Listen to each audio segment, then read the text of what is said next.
سب سے بنیادی چیز ہے اللہ رب العزت کی پہچان. اللہ رب العزت کو پہچاننا اور اللہ رب العزت کی پہچان حاصل کرنے کے لیے سب سے بنیادی چیز ہے دعوت دینا. اسی لیے انبیاء علیہ السلام کا ایمان ایسا ہوتا تھا کہ جو ہر وقت بڑھتا تھا, کبھی کم نہیں تھا ہوتا. اس کی وجہ کیا تھی کہ ہر وقت دعوت میں لگے رہتے تھے. اور ہمارا مسلمانوں کا ایمان کبھی بڑھتا ہے کبھی کم ہوتا ہے. ایمانی مجالس میں بیٹھیں گے ایمان بڑھے گا, ایمانی مجالس سے دور ہوں گے ایمان کم ہونا شروع ہوگا.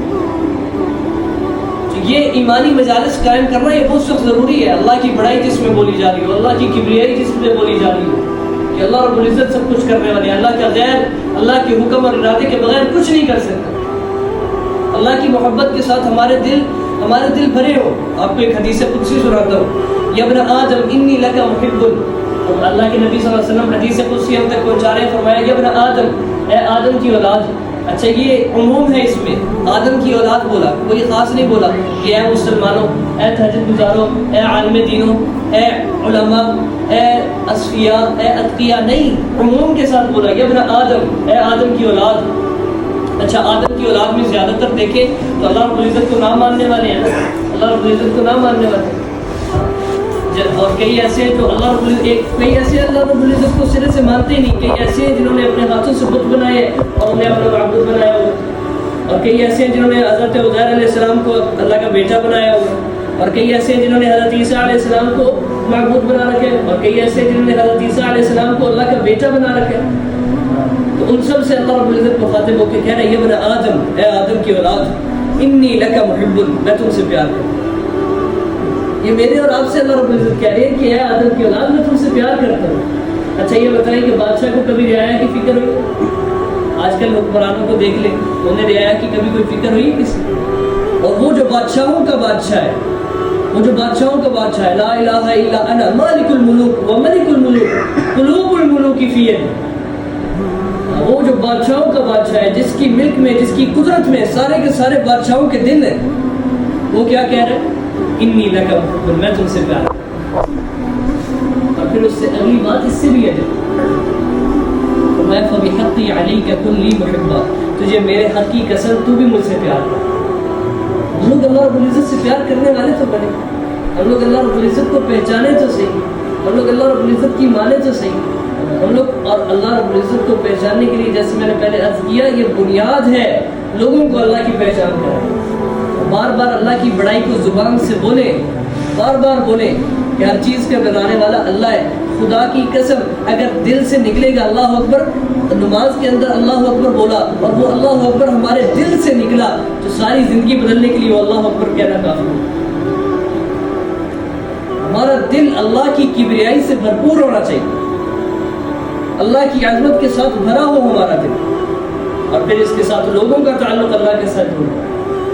وہ حضرت ربیعی ابن عامر رضی اللہ تعالیٰ عنہ رستم کے دربار میں کھڑے ہو کے ساری امت کو, سارے مسلمانوں کو یہ پیغام دینے لگے ہوئے ہیں. ساری امت کے لیے یہ پیغام ہے, قیامت تک کے مسلمانوں کے لیے یہ پیغام دینے لگے ہوئے ہیں. وہاں پہ کھڑے ہو کے بآواز بلند فرمانے لگے ہوئے ہیں کہ ہم لوگ یہاں پہ کیوں آئے, آنے کی وجہ, آنے کا مقصد, مسلمانوں کے اسلام کا, ایمان کا مقصد بتا رہے ہیں. لنخرج العباد من عبادة العباد إلى عبادة رب العباد ومن ضيق الدنيا إلى سعتها ومن جور الأديان إلى عدل الإسلام. فرمایا ہم لوگ یہاں پہ تم سے کھیتی کمانے, تم سے مال لینے, ہم لوگ بھی آپ کے پاس آئے نا, کھیتی, مال, دولت, کوئی چیز لینے نہیں آئے. لنخرج العباد من عبادة العباد, ہم لوگوں کو بندوں کی غلامی سے نکال کر بندوں کے رب کی غلامی میں لے کے آنے کے لیے. یہ ہماری ذمہ داری ہے, یہ مسلمان کی ذمہ داری ہے, ہم سب کا کام ہے یہ. اگر ہم سمجھیں, ہم سب کا کام ہے ہم لوگوں کو بندوں کی غلامی سے نکال کر اللہ کی غلامی میں لے کے آئے. ومن ضيق الدنيا الى سعتها, دنیا کی تنگیوں سے نکال کر دنیا کی وسعتوں کی طرف لے کے. وہ کیسے لے کے آئے گے؟ اللہ کے ساتھ تعلق بنا ہوگا تو چاہے کھانے کے لیے کچھ بھی نہ ہو, اللہ پر توکل مضبوط ہوگا, اللہ کے دیے پر صبر ہوگا, اللہ کے ساتھ تعلق مضبوط ہوگا, اللہ کی رضا پہ راضی رہے. ومن جور الادیان الى عدل الاسلام, دینوں کے ظلمتوں سے نکال کر اور عدل اسلام کی طرف لے کے آنے کے لیے ہم آئے. وہ صحیح مسلم شریف کی روایت ہے, امام مسلم بن الحجاج القشیری المتوفى 241 ہجری رحمہ اللہ نے تحریر فرمائی ہے، تو اس میں ایک روایت پیش فرمائی ہے حضور کی 6 خاصیت، فضلت علی الانبیاء بست، حضور کی 6 خاصیتیں بیان فرمائی ہیں، اس میں سے ایک خاصیت یہ بیان فرمائی ہے وارسلت الی الخلق کافہ، میں تمام کی تمام مخلوقات کی طرف بھیجا۔ تو وہ نیابت حضور تو ساری کی ساری انسانیت کے لیے بھیجے گئے ہیں، اور حضور کے بعد اب کوئی نیا نبی آنا نہیں ہے، تو ختم نبوت کی وجہ سے وہ نیابت جو ہم تک پہنچی تھی آج ہم اس کو سمجھ ہی نہیں رہے، وہ کام جو ہم تک پہنچا تھا ہم اس کو سمجھ ہی نہیں رہے، وہ دین جس کو زندہ کرنے کے لیے صحابہ نے نیزوں کی انیوں پر اپنے بچوں کو چڑھا دیا، اور جس کے لیے زنیرہ رضی اللہ تعالیٰ عنہ نے حضور کی ذات پہ اپنی آنکھوں کو قربان کر دیا، دین کے لیے اپنی آنکھوں کو قربان کر دیا، ہم اس دین کو زندہ کرنے کے لیے محنت ہی نہیں کر رہے، ہم کہہ رہے ہیں کہ بھئی یہ فلانے کا کام ہے تو یہ فلانے کا کام ہے تو کوئی آ کے کرے گا۔ میں اور آپ ذمہ دار ہیں، ہم اپنے آپ کو ذمہ دار سمجھیں کہ ہم نے اس پوری دنیا کے اندر دین کو زندہ کرنا ہے، یہ ذمہ داری ہے ہم سب کی۔ کوئی غیر مسلم، کوئی یہودی، کوئی عیسائی، کوئی سکھا کے نہیں کہنے والا اس دین کو یہ تمہارے لیے دین اللہ رب العزت نے اتارا ہے، اس دین کو تم نے زندہ کرنا ہے، اس دین کو لے کر تم نے اقوام عالم کے اندر پھرنا ہے، یہ میری اور آپ کی ذمہ داری ہے۔ اس کے لیے حضرت خباب بن الارت رضی اللہ تعالیٰ عنہ کو کوئلوں کے اوپر جلتے ہوئے انگاروں کے اوپر لٹایا گیا، اور ان کی کمر کی چربی اور خون سے وہ انگارے بجھے ہیں۔ یہ دین اس طرح ہم تک پہنچا ہے، ہم گھر پہ بیٹھے تھے بولے کہ دین پوری دنیا کے اندر پھیل جائے، نہیں پھیلے گا بھائی، نکلنا پڑے گا۔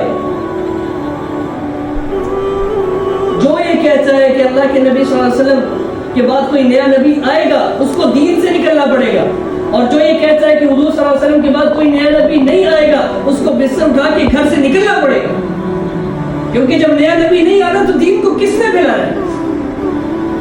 یہ میری اور آپ کی ذمہ داری ہے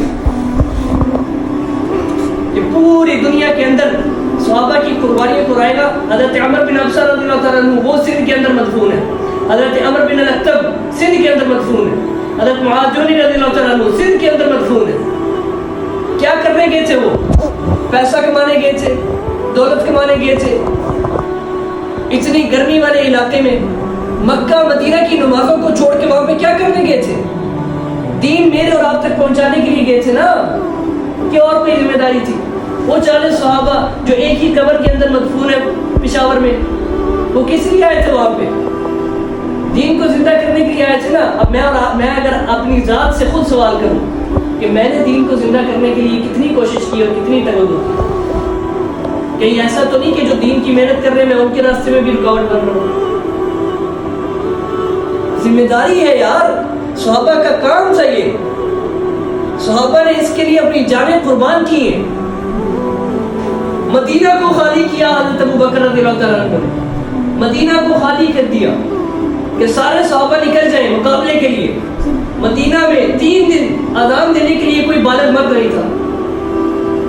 حضور کی وفات کے بعد 3 دن مدینہ کے اندر اذان دینے کے لیے کوئی بالغ مرد موجود نہیں تھا۔ وہ جب فتنے اٹھے حضور کی وفات کے بعد فتنے اٹھے، میں موٹے موٹے چند فتنے عرض کر دیتا ہوں۔ ارتداد کا فتنہ اٹھا، لوگ مرتد ہونا شروع ہو گئے۔ منکرین نے زکوٰۃ کا فتنہ اٹھا، لوگوں نے زکوٰۃ سے انکار کرنا، زکوٰۃ دینے سے انکار کرنا شروع کر دیا۔ حضرت اسامہ رضی اللہ تعالیٰ عنہ کی جماعت کو روانہ کرنے کا مسئلہ آ گیا، مسیلمہ کذاب کے خلاف یمامہ کی جنگ کا مسئلہ اٹھ گیا، اس کے لیے صحابہ کو روانہ کرنے کا آ گیا۔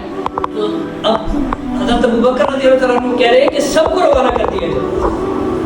حضرت عمر رضی اللہ تعالیٰ عنہ آگے ہوئے، کہا کہ بھئی سب کو نہ بھیجا جائے، یہاں پہ امہات المؤمنین ہے، یہاں پہ نبی کی ازواج ہیں، یہاں پہ ہماری بیویاں ہیں، یہاں پہ مدینہ کو خالی کر دینا خطرے سے خالی نہیں ہے۔ مگر حضرت ابوبکر رضی اللہ تعالیٰ عنہ نے ساری امت کو یہ پیغام دیتے ہوئے ایک جملہ بولا، ساری امت کو پیغام دیا۔ وہ آپ صلی اللہ علیہ وسلم نے فرمایا تھا نا، ما انا علیہ واصحابی علیکم بسنتی وسنت الخلفاء الراشدین المہدیین، تم پر لازم ہے میرے طریقے کو پکڑو اور میرے خلفاء راشدین کے طریقے کو پکڑو، کہ تمہیں وہ بولنے ہیں، تمہیں وہ کیفیات اپنی بنانی ہے، تمہارے اندر کا جذبہ یہ ہونا چاہیے۔ فرمایا اَيُنْقَصُ الدِّينُ وَأَنَا حَيٌّ، کہ میرے جیتے جی خدا کا دین مٹے، میں یہ گوارہ نہیں کر سکتا۔ میرے اور آپ کے اندر کی کیفیت بھی یہ بن جائے کہ خدا کا دین مٹ رہا ہو، ہمارے اندر کم از کم غم، اڑن، افسوس تو پیدا ہو، ہم کچھ محنت تو کریں اس کے لیے۔ اس کے لیے آپ حضرات کے پاس آ کے گزارش کرتے ہیں کہ 4 مہینے لگا کر اس محنت کو سیکھ لیں۔ کہ کس طرح دین کو پوری دنیا کے اندر زندہ کرنا.